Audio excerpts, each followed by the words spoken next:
Everything you have ever touched, tasted, or breathed is held together by chemical bonds.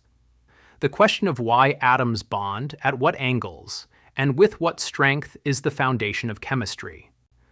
The answer from quantum mechanics involves electron probability clouds, fuzzy quantum mechanical distributions that overlap between atoms and produce bonds whose geometry is calculated statistically from the quantum states of all the electrons involved. In wave physics, bond geometry is not a calculation of probabilities. It is a physical result of the structure of the elements involved. A chemical bond is direct contact between the interior membrane surfaces of two atoms. Because atoms are knots in the same two-dimensional membrane, for them to meet face-to-face, the membrane between them must fold over. That folded stretch of membrane is the warp bridge. The bond forms when the trapped ripples in two binding sites begin oscillating in unison across the shared contact. That synchronized oscillation reduces the local pressure between the two knots. The surrounding membrane, at higher pressure, pushes them together. The warp bridge is the folded stretch of membrane between the exterior of the two atoms. It stores elastic tension energy, and that tension is what the bond has to overcome to stay intact.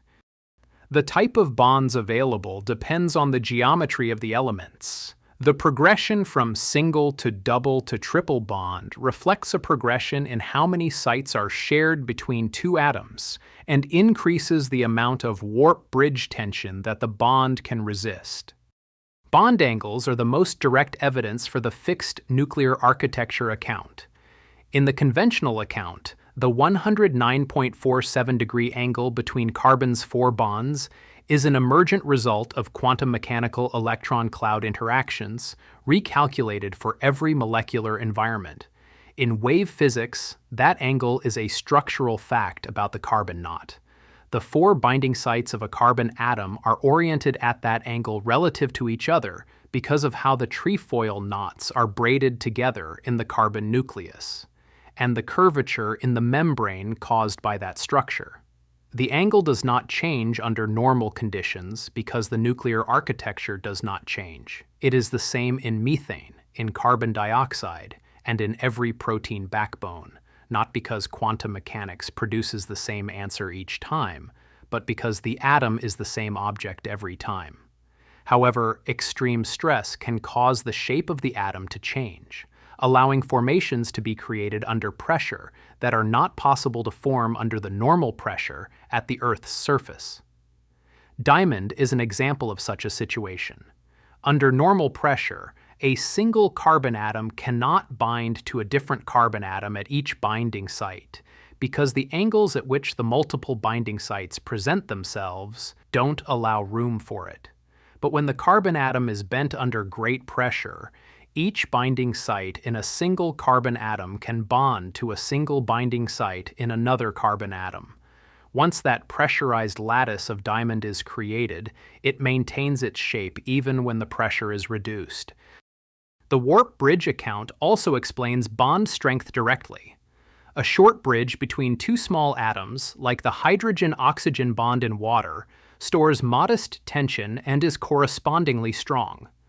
A long bridge between a small atom and a large one, like the bond between hydrogen and iodine, must span a greater size difference, stores more tension cost, and tends to be weaker.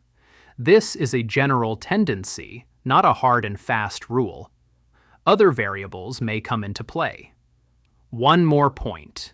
The chemical bond is a topological shortcut. It creates a path from binding site to binding site that is shorter than the path across the warp bridge between them. This may have implications for the speed at which energy and information can be coordinated across a molecule versus the speed that the same information can travel between elements.